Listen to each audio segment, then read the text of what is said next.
ఒకటి రెండు విజయాలు చేతిలో పడగానే 4-5 ఆఫర్స్ అందుకోగానే హీరోయిన్లకు కాలు నేల మీద నిలవదు. అనుకోకుండా వచ్చిన క్రేజ్తో ఉక్కిరి బిక్కిరైపోయి ఆకాశంలో విహరిస్తుంటారు. అలాంటప్పుడు కిందున్న వాళ్ళు ఏం కనిపిస్తారు? దాంతో అవాకులు చవాకులు పేలుతుంటారు.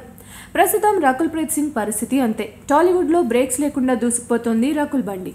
రామ్ చరణ్, ఎన్టీఆర్ సినిమాలలో ఆఫర్స్ అందుకొని టాప్ హీరోయిన్ అయిపోయింది. ఇప్పుడు ఆమె కళ్లకు బడా హీరోయిన్లు కూడా అనడం లేదు. నోటికి ఎంత వస్తే అంత మాట్లాడేస్తోంది. ఓ ఇంటర్వ్యూలో తనకంటే సీనియర్ హీరోయిన్స్ అయిన త్రిష, కాజల్, అసిన్లను కాస్త చులకనగా మాట్లాడి టాక్ ఆఫ్ ది టౌన్ అయింది.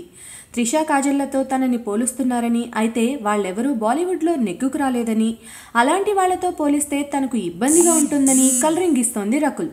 అంతేకాదు, నిలకడగా విజయాలు సాధించడం తనకు హాబీ అయిపోయిందని, ఇన్నింగ్స్ ముగిసిన వాళ్లతో పోలిస్తే అస్సలు తట్టుకోలేనని పరోక్షంగా తన సీనియర్స్పై సెటైర్స్ వేస్తోంది. రకుల్ దూకుడు చూసి మీడియా సైతం ముక్కును వేలేసుకుంటోంది. 2-3 విజయాలకే ఇలా పొంగిపోతూ తన సీనియర్లను తక్కువ చేసి మాట్లాడడం రకుల్ సన్నిహితుల్ని షాక్లో పడేసింది. మీడియా ముందు ఇలా మాట్లాడడం భావ్యం కాదని రకుల్ సన్నిహితులు సైతం సలహాలిస్తున్నారట. ఆ మాటలు తలకెక్కించుకునేలా లేదు ఎమ్మడు.